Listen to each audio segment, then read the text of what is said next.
नमस्कार। ये है फलक की कहानियों का अद्भुत संसार। किस्सा कहानी, कहानियाँ जिनमें हम लिखते हैं खुद को। मैं हूँ सबा नूरी और आपको सुना रही हूँ अपनी ही लिखी कहानी लाल बत्ती।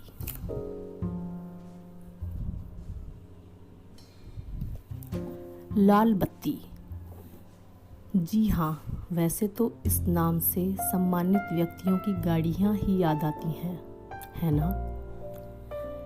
लेकिन एक लाल बत्ती वो भी होती है जिसके ऑन होते ही सड़क पर दौड़ती तेज़ रफ्तार गाड़ियों को ब्रेक लग जाते हैं। और फिर आते हैं कुछ छोटू कालू बच्चे, कुछ गाड़ियों को कपड़े से पोंछते, कुछ गुब्बारे बेचते और कुछ बड़े से थैले में लिए हुए चिप्स, पानी की बोतलें, चने वगैरह वगैरह वगैरह। दिल्ली के साकेत लाल बत्ती क्रॉसिंग पर मैं कोई 2-3 महीने से देख रही थी इस 8-10 साल के लड़के को, हाथों में लंबी तीली वाले गुब्बारों का गुच्छा पकड़े, बड़ी छोटी गाड़ियों के बीच दौड़ते हुए तेज धूप में। पुरानी सी मटमैली पीली टी शर्ट, भूरे रंग की पैंट, पैरों से कुछ बड़ी चप्पलें जिनका तला लगभग घिस चुका था। 1-2 बार गुब्बारे भी खरीदे थे मैंने उससे, लेकिन कुछ दिनों से ऐसा लग रहा था कि मुझे इस बच्चे की मदद करनी चाहिए। इसी नियत से मैं उस दिन पहुंच गई उसके पास, वहीं फ्लाईओवर के नीचे। आमतौर पर वहाँ कुछ मज़दूर महिलाएं दिखाई देती थीं, पर इस समय वहाँ कोई नहीं था। मैंने इशारे से उस छोटे लड़के को पास बुलाया। नाम पूछने पर सोनू नाम बताया उसने अपना। मैंने उसको कहा कि मैं उसको कुछ नए कपड़े और चप्पलें दिलाना चाहती हूँ। एक पल को उसने मुझे गौर से देखा, कुछ ठिठका और फिर बोला, मैडम यहाँ पीछे बाज़ार लगता है, वहीं चलिए। बाज़ार में वो मुझे सड़क किनारे की एक दुकान पर ले गया, जहाँ से मैंने उसको 4 टी शर्ट और 2 पैंट और एक चप्पल की दुकान से एक जोड़ चप्पल दिला दी। सामान लेकर सोनू बहुत खुश हुआ और मुझे भी एक नेक काम करके बहुत अच्छा लगा। अगले दिन ट्रैफिक सिग्नल से काफ़ी पहले ही अपनी स्कूटी की रफ्तार धीमी कर दी मैंने, ताकि नए कपड़ों में उसे देख सकूं। और लाल बत्ती पर जाकर तो स्कूटी बंद ही कर दी मैंने और चारों ओर गर्दन घुमा घुमा कर उसे ढूंढने लगी।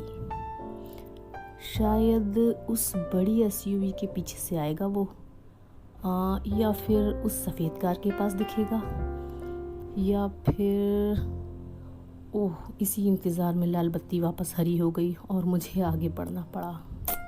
पर अफसोस, सोनू कहीं नज़र नहीं आया। उसके अगले दिन फिर से लाल बत्ती पर मेरी नज़रों ने सोनू को ढूंढा, पर वो आज भी नहीं दिखा। बहुत निराश महसूस किया मैंने।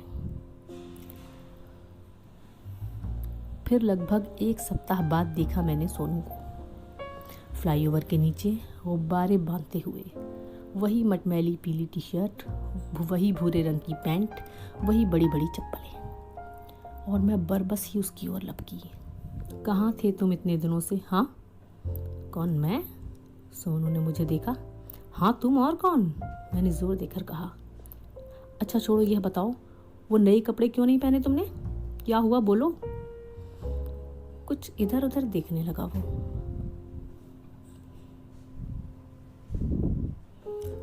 क्या बात है मैडम? एक महिला की आवाज़ थी। मैंने पलट कर देखा। एक सांवली सी पर कुछ चौड़े शरीर वाली स्त्री एक छोटा बच्चा गोद में लिए खड़ी थी। उम्र होगी कोई 30-35 बरस।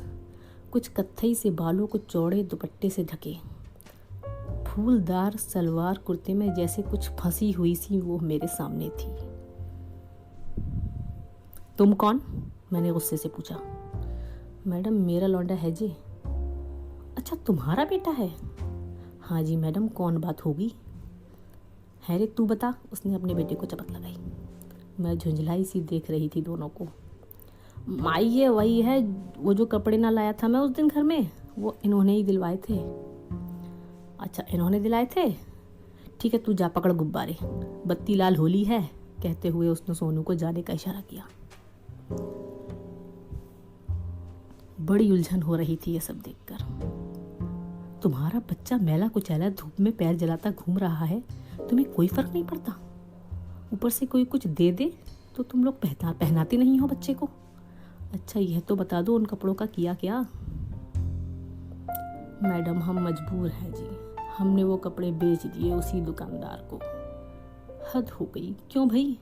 कहाँ करें मैडम, कपड़ों की ज़रूरत ना हम लोगन को, 1000 खर्चे और हुए हैं। तन पर कपड़े से ज़्यादा ज़रूरी पेट में अन्न होए है।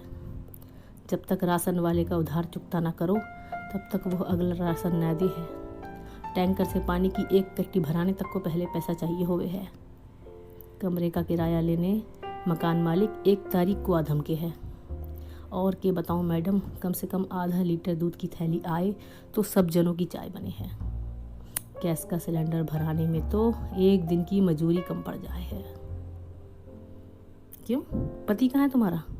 और तुम खुद भी तो काम करती होगी। हाँ तो सभी कमावे हैं, तब कहीं जाकर जुगाड़ हुए है। बड़ी लौंडिया की शादी में कर्जा लिया था, वही पाट रहे हैं हम दोनों, और रोज का खर्चा रोज की आमदनी से चले है। आप जैसे कितनों ने यूं ही मदद की मैडम, ऐसो ना करें तो कपड़ों चप्पलों के ढेर लग जाएं घर में।